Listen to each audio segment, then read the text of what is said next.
Welcome back to another episode of the Paul Barron podcast. Today, it's going to be a different kind of podcast because we are going to go down a rabbit hole and explore something that is happening right now around the Clarity Act. Now, you guys know we talk about the Clarity Act all the time, the whole issue around the banks versus Americans, around stable coins, and maybe the future of where money is going to go. So, what I want to do within the podcast is we're starting to draw in a handful of interviewers that are around the industry. Many of them you will know and recognize as they come on the show, but many of them get a chance to talk to a lot of different people in a lot of different areas that could start to move into what we're dealing with today, especially with Trump and the most recent statement. So today we're going to be bringing in Nino from Nino's Corner. You guys know him as Nino Rodriguez. He's been out there for quite a while on YouTube, does a lot of deep dives, very conspiratorial, but also goes into some of the cornerstones of what we'll be talking about assets today. And that includes things like hard metals and why that might be a big angle to take. So I want to welcome into the show, Nino. How are you, man? I don't know. The conspiracy theorists are winning this one. I think we're. It's I think funny we're because ahead, like conspiracy 100 to theories 0. are becoming much more real these Yeah, days. it's. I think it's about 100 to 0. We're winning. No, but yeah, absolutely. I have a range of different guests with different topics, so I have a roundabout view on everything, and I think I can help out a little bit. Yeah, for sure. Hey, listen, Tucker and Catherine Austin Fitz did a big interview. Catherine Austin Fitz is someone that's going to be coming on our main channel. We're going to do a whole video with her, specifically around this thing she calls the control grid. And the concept is pretty simple. Now, recently, I think you guys watching the show right now probably know we are obviously a very big crypto organization. We believe this is, the kind of the freedom side of where finance is going to go. I'm getting a little bit more concerned about that because of what we're obviously seeing now with more and more integration into Wall Street, more and more integration into, in general, I think finance overall. I want to share a tweet. We actually did a show yesterday, Nino, and it was this one right here. And this was what drew me into more and more of this conversation. So Trump, for the first time, came in and backed the Americans against the banks in terms of stablecoin yield. And as we know, stablecoins are essentially backed by US Treasuries. So if stablecoins do well, the US Treasury does well, and we end up in kind of a digital mode of where this is going. When you are looking and talking with people in your area of expertise, you talk to a lot of insiders. When you talk about finance, because I know Bitcoin is on many of your podcasts, you also talk a lot about gold, silver. What are you hearing right now in terms of hard assets versus digital assets? Okay, so I talked to a lot of different people that are in different lanes with all of this. I have Bitcoin lovers, XRP lovers, gold and silver lovers, the whole thing. But the roundabout view that I get from what I understand is we are heading into a collision course with the Federal Reserve, with the bankers. This is happening. We are going into the Great Reset. It's about who will own the day after that. Yeah. And what Trump is trying to do, it's basically that's why he's put the wall around the Treasury. He's going to war with the Federal Reserve. Now, how that looks like when I say who's going to own the day after that, there's going to be some kind of reset, right? That we're headed towards that. We got to get rid of this fiat money system anyway. It's got to go. We're going to go into a new system. But what I've been told is until we're out of this, until we get to the other side, you're going to want to have your wealth preserved in metals. Now, that's the best advice I'm getting from people that I think are very qualified, saying that gold and silver is the way to go. Right now, the cryptocurrency market, it's almost like a gamble, take your pick. But the gold and silver is a for sure way to preserve your wealth as we come out of this. Well, with Catherine, she hits on something. I want to share this with you and then kind of get your opinion on it because this was the clip that I thought was interesting. And it was the clip on what would justify digital currency. Let me play this for you. In order to implement any big society-wide change, and I think your COVID example is a perfect one, you really have to construct a crisis, and the change is a solution to whatever the problem you created is. So like if you, I don't know, want to create a new federal agency, you probably need a 9/11. If you want to make biometrics the rule, you probably have to push AI and make the case that like, we don't know who anybody is because everything's a deep fake. So you have to have biometrics in, you know, in your Twitter handle, etc. What will be the crisis that justifies digital currency? So let me step back for a second, because what I see is the crisis is only the apex and the third act. To get the crisis working, you have to get thousands of things in place. So, for example, coming into COVID, I don't think you could have done COVID without, for example, getting Federal Accounting Standards Advisory Board Statement 56 into place in 2018, and then having the central bankers meet and approve the going direct I'm not reset. familiar with that. I will. I would be delighted to tell you about that, Thank because you. this is one of those things that sounds very boring. That is like a 10 Richter earthquake. All right, no, she hit on something there that's important, which is the FASB ruling 56. Basically, for those of you guys, I want you to go out, do some research on that, because FASB 56 was essentially a carte blanche ability for the federal government to go out and do anything they want with money without actually reporting it back to the balance sheet. So it was literally giving them the ability to hide money from Americans. And that's exactly what Catherine is hitting on. And that had to be in place. This was done back several years ago. I think it was 2018. And all of that started to move into position. And now we're starting to see an accelerated pace on clarity. And I thought originally that we were going to see a very big stall on clarity. Then Trump drops the hammer on the bank negotiation, and that clearly set the tone of where this is going, and that is that we are going to get clarity through, which means tokenized assets they're going to happen in real time. When Nino, when you hear that, because now it's only been kind of a pipe dream up to now.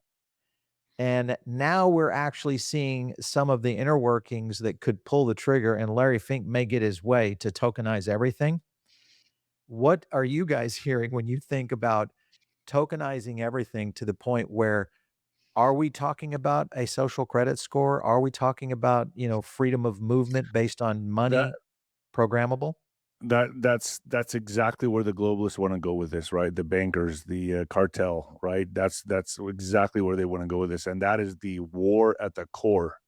That is everything that we are fighting with right now. So this, whether people like it or not, this great reset is going to happen. It's absolutely going to happen. It's about who owns the day afterwards. And what I mean by that is, so right now, if you check the news, everyone's talking about cyber attacks on banks. Yep. That this could happen any day now. And who's the threat? Iran. Iran's a threat, right? Well, optically, that's who they'll say it's coming from. But really, it's you could say the bankers, the three-letter agencies, whatever, how they're ever going to pull this off. Same type of thing as a false flag as 9/11, COVID, the whole thing, right? Same type of playbook. So we can't stop it, right? From my understanding, we're not going to stop it, but it's about who owns it at the end of the day. And the way you own it, as we go to this goal, there's a reason why, like I said, Trump put up the wall around the Treasury. We're going to war with the Federal Reserve. He's putting them on. He's exposing them. He's putting them out there. It's about who owns it afterwards. Metals is going to be the way. Now, I understand Catherine Fitz. I totally get her. I've had her on my show before. She definitely sees a dystopian type future, social credit score, this and that. I'm more optimistic. I understand the other side of this, the operation, the Trump operation, how this is being played out, and the war on both sides. So that's what my channel covers. I try to bring a more optimistic view on this. I bring a lot of people such as Larry Ballard, Rob Cunningham, Wano Saban on my channel to talk about this, to give people an optimistic kind of viewpoint. Because, Catherine Fitz, listen, she's right, but she's looking at it. She's not and I'm not going to say she's a very intelligent woman. But what I'm saying is, I'm also seeing it on the other side. I see the operation behind Trump, the firewall behind Trump, the military operation behind Trump pushing us into a gold-backed, silver-backed currency that could be digitized, but I'm telling you, the government's hands won't be on it. So it's a very confusing time right now. And the only thing I can say, and you've asked my opinion on this, you want to own the metals. You have them on your person, gold and silver. You got to have them on you for what's coming. Well, there is a legal framework out there. It's called UCC Article 8. Universal Commercial Code is what rules, almost like lien entries in anything you do in business. There's a UCC filing. If you go out and take a loan on a piece of equipment, a car, a tractor, a bulldozer, doesn't matter. You're going to get a UCC filing on it. Essentially, it enables a lien so that bank can hold that asset. This is already in place right now on stocks, bonds, and even could be in place on tokenized assets. So this is the thing that I'm concerned with, is what is moving so quickly into Wall Street is tokenized real world assets, tokenized real estate, what we'll see around tokenized stocks, which has already started to take place both online in what is more of I would say, the risk side of it, which is more of the perp side. But this starts to change things pretty dynamic. If we get into a physical gold scenario, and I've had Andy Scheckman, a good friend of mine, on many times. Andy tells me all the time, he's, of course, Miles Franklin, they're a gold seller. The point he gets at is that, Paul, you got to mix this up in terms of your asset mix, in terms of your Diversify. Yeah. So I think you're right in the sense that we are going to see a challenge here on the physical asset side of things. Right, and we're not there yet. We're Yeah. approaching this climax, right? We're coming right into it, and we can see it happening. Do you think we'll end up in a position? Okay, I guess the big question from everything that you're hearing in terms of the people that you're talking to, is there a timeline here that's involved? They make a move, we make a move. We make a move, they make a move. From my understanding, this has to happen within Trump's presidency. The year 2026 is the year of action. This is where he's neutralizing and basically neutering threats such as Venezuela. Venezuela is the home of Smartmatic, the Dominion stuff. That's why we captured Maduro. Yeah, we're taking their oil, but the big thing is, of course you would, right? It is war. But the big thing here is the voting system. So the 2020 stuff is going to be coming out very soon. Russiagate's going to be coming out as well. And as we're doing that, he's nullifying and neutralizing the threats, such as in Mexico with the cartels, taking down the deep state henchmen, also going to war with Iran because he's castrating them, because why? They were going to be used to push forward the World War III nuclear holy war by the globalists, which is why Obama gave them billions with a B, billions of cash on pallets. This is why Biden had the open borders to bring in millions and millions of radical Muslims and illegal immigrants to be cells that are activated for such a time as now to take down America's infrastructure and economy to further push the Great Reset. So that's why Trump is in Iran. That's why we're in Venezuela. That's why we're in Mexico right now. Special teams operations are taking place right now in Mexico to take down the cartels. So they're not as big as a threat when all this comes to a head, which will be the Great Reset, and we're ahead of the ball. It won't be as bad as it was going to originally plan to be. Am I making sense?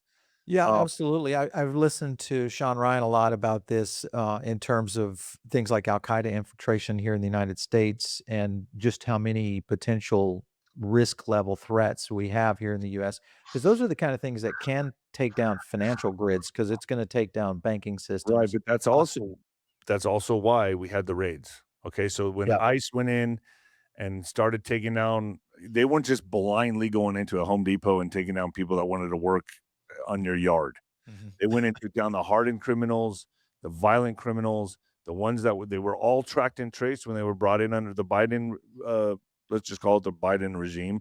When they came in through the Biden regime, they were tracked and traced. We were already mapping this. This is why Trump says to the generals, when he summoned the generals, he said, I am 45, 46, and 47, because he was commander-in-chief, nuclear and beyond, a rarefied air, a higher stratosphere.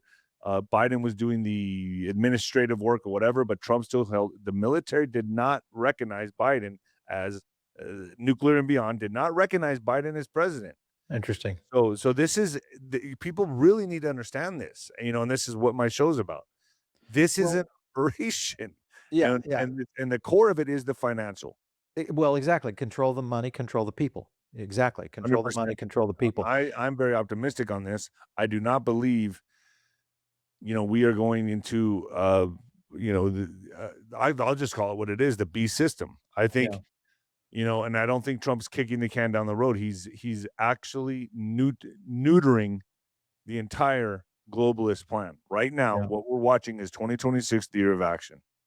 Well, I'm going to play something here because this is why banks don't want you to use Did I go off cash. the rails there a little bit? Sorry. It was her talking about this. I had a crazy experience with cash. I thought right before Christmas, I wanted to pay employees a bonus in cash, which I always do. And so I asked my wife to go to the bank. She did a Wells Fargo branch not far from our house. I want to take out this amount, pretty large amount, but not crazy, right? And they said, no, we can't give you the money. And why? Because we think that you are being scammed, that there's probably someone outside with a gun demanding that you withdraw cash. And she's like, what? No. So she called me. Anyway, I finally went into the bank and got upset. It wasn't their fault. They were being told, I think, by federal regulators not to give me cash. And I said, I thought the point of a bank was to hold my money. You loan it out at interest. I get less interest from you, so you make the money, but my money's safe, but I get it when. So this is getting into something that I talk about a lot, and that is self-custody. Much like what you're saying with metals, in digital assets, you can do the same thing in terms of self-custody. We've already talked with a handful of people because many of our people will pay them via stable coins right now. They're in our normal payroll system, just like anything else. But one thing started to occur more frequently, and that was the ability to withdraw their stable coins into their banks. So we're already starting to see a little bit of a slowdown in some of the biggest exchanges out there. I won't name the names, but some of them we've seen. And this, of course, gets back into self-custody. If you are going to hold digital assets, whether it's Bitcoin or Ethereum, XRP, you need to have it in a something that you control. A wallet, correct? Yeah, for sure. Just a hardware wallet. We have several that we work with here on the show. You guys probably know Tangem. They're the one that but it's I use. so complicated. I have a wallet. It's easy. It's Is easy. it really good, man? Nino, I tried you doing would it. be I'm like, blown away how easy it is. okay, And it's so super secure. That's the other thing. You can two-factor it. You can treat it the same way you would physical assets, like a gold bar. No different. And I think if people do those kind of things, whether we get to that space is really the question. There was now Catherine goes on. Let me play this portion right here. Easy financial things. I was trying to wire. I was in the Netherlands. I was trying to wire 5,000 euros to one of the people who works for me, and my bank stopped it because they felt that I was a victim of a romance. So this is the thing I'm getting at is I'm believing now that we are going into such a digital system that control is starting to be implemented. You saw Tucker had problem just in withdrawing cash. That's Tucker Carlson. That's crazy. You have Catherine there trying to do a wire. We have issues with some of our own employees can't even offload from a centralized exchange. I don't know if this is something that we're going to start to see more and more of, but it will start to centralize the point that we're talking about, which is a new control mechanism on digital cash. I know everybody will say, Paul, Trump has guaranteed there's no CBDC. Yes, he has. But this stablecoin connection to the U.S. Treasury, especially at the acceleration now that Trump has come in and pretty much said banks are going to play ball, something is different now. I don't know what it is, and I but agree with that. something is different. Yeah, I agree with that. I agree with you on that. Do you think when you look at that, Nino, and I know because you get a chance to talk to some of these deep state guys and the finance side, are they considering that there will be an alternative country or countries that rise during this period of time where the U.S. could literally be in a very precarious situation? Well, here's something that I'm going to say that may blow your mind, but I've heard of super states. Yeah, and that's what's being tossed around right now. And I've a few of my guests, Stuart Swerdlow being one of them, who's great grandfather was the first president of the Soviet Union. His great uncle started the KGB, and he's still briefed quite often. He tells me that what's happening right now, the reason Trump wants Greenland and we're in South America right now is we're creating super states. Mm. And these super states is going to be China taking all the Asiatic countries, America taking this entire hemisphere, and then Russia taking over Europe. And it's not going to be just we put a flag in the ground and say this is ours now. You're all rope. It's about controlling the resources and the money. So that's what that's another thing I'm hearing. I have to get more validation on that, but I've heard that we are in the midst of creating super states right now. Well, And that could be that could answer a lot of questions if it's true. well, and it gets into the whole idea around central bank digital currency, because if you get into a super state, you're going to have something that, from an infrastructure standpoint, just to move the economies around, which is what Catherine hits on. I'll play this right now. She hits on that very point. If you look at the traditional financial system, we're talking about hundreds of trillions of dollars, stocks, bonds, global stocks and bonds market. The crypto market or money is issued on a distributed ledger is tiny. So maybe it's Yep. $4 trillion compared to 250 trillion just counting stocks and bonds. And then we have the currency market, which is bigger.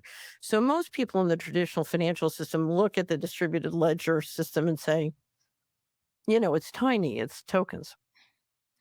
Last year, we passed the Genius Act. So have you heard of the Genius I Act? have, yeah. Okay. So It people was have been, quite a bitter fight over it too. there was a bitter fight. The big bitter fight right now is over the Clarity Act. So the Genius Act created a regulatory framework for stablecoins. And I'll explain stablecoins in a second. The Clarity Act was passed in the House last year. Its complement in the Senate it's a discussion draft called the Responsible Financial Innovation Act. And so the final act's name, I'll call it the Clarity Act, but I don't know which it will be. The Senate and the House have not agreed, and that has become a very bitter fight. And I can explain what that's about. Which is where Trump The has jumped reason in the on this. Genius Act those are volatile in price. So it's designed. So Trump jumped in on this, has basically said, okay, I'm on the American side. You can pull yield against your stable coin, basically against your assets. This is what Catherine's talking about, is that this transition has been happening literally since the Genius Act started. So Genius Act came in. Now we have the Clarity Act, which is really, I thought, was going to stall. I really felt like, okay, it's going to pass. It's not going to pass. Then the banks jumped in and said, we don't want this, which is ironic. And now maybe there is a struggle for full control of the financial system, which could mean we could see banks coalesce at the top, meaning there could be 3 or 4 primary banks, and that's it. Have you heard Right, anything and about I've that? heard along those lines as well. But this is also the tug of war that could be leading to this reset, right? This is Yes. we are now in the kinetic part where something has to give, and I think the plug. I'm telling you, I'm hearing we're very close to this. Whether it's cyber attacks or however they're going to pull this Yeah. off to be blamed on Iran or whatever, we are in that window now. So how Well, watch here's it play out the way it is right now. There's a lot of friction on both sides, and a lot of disagreements, and it seems to me like we are now in the window. well, and here's some of the things that has me thinking more, only because we're seeing more exposure on this now than ever. And like Catherine just mentioned, this market is only 3 trillion right now. Whether it can go to the hundreds of trillions that Larry Fink wants it to be, and what that might look like is unbelievable, because obviously digital gold will end up becoming, I think, something out of this world, much like what we see right now on paper gold, which is why physical gold is the only way to go. And people got to be Um, watching silver too. I don't know why people leave that out of the.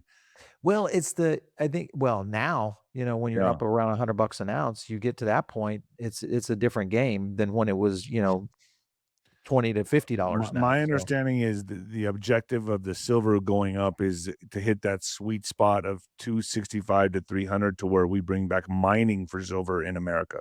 interesting. So On the repository. Well, and I think the point is that you're going to have maybe a time in the very near future, and I think it's coming faster than people may Yeah. be aware. Because I know everybody's saying, "Well, Paul, I'm never gonna use a stable coin." You know, I'm talking to people all the time. I'm like, "Yeah, eventually you're gonna use it. It's faster, it's less expensive.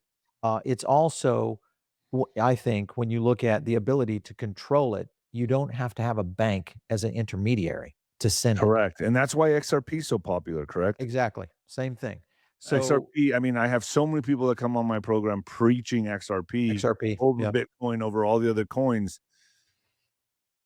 Well, and I think the point is that you're gonna have to mix this up. I think you need to be part in cash, part in physical metals, and part in a handful of assets, XRP, ETH, possibly Solana, depending on how some of these things play out and where they're used, because there will be alternative systems that get built. If you listen to Vitalik Buterin quite a bit, even he has kind of come out and said, "Hey, we're kind of the sovereign chain right now because there is no home. It's not a US chain, Ethereum, and we're starting to work, interoperably with almost every chain out there, which isn't going to be important if you want to cross into something, where somebody's using, whether it's, you know, AVAX, Canton, you name the network that's out there. So using cash is going to be a big deal because I think that would throw a wrench into the gear, or at least it would elongate this idea of the central banks going into a digital bank or a digital currency through stable coins.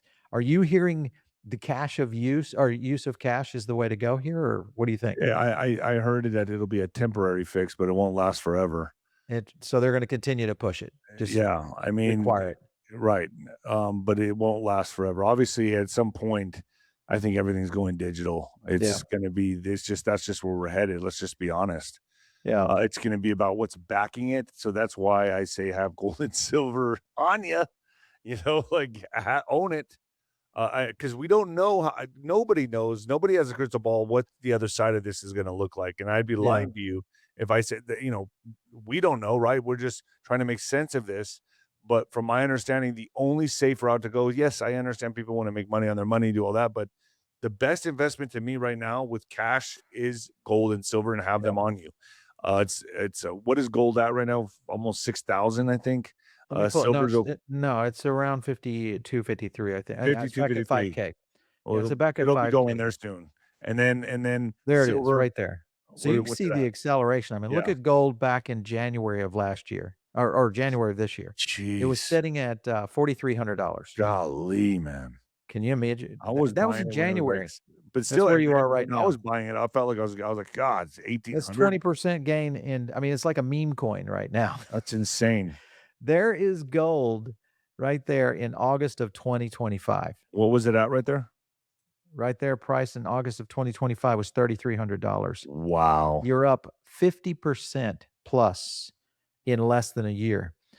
And this And gets that's back to the because point we gold people need to understand that's because the dollar is losing its value. well, you've got that, but you also have central banks that have Right. now they're holding more gold now than US Treasuries, which is the first time in history, or at least in modern history. That in itself, I think, continues to put some pressure on my guys over at Black Swan Capitalist. They come on this show all the time. And Versan always he's adamant, he's still a very big XRP guy, but he's also a huge physical gold guy.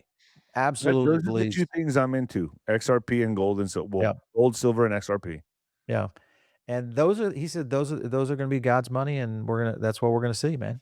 It's gonna happen. I'm But hearing the exact same thing, whether so we see it in 5 years or, 6 years, 7 years.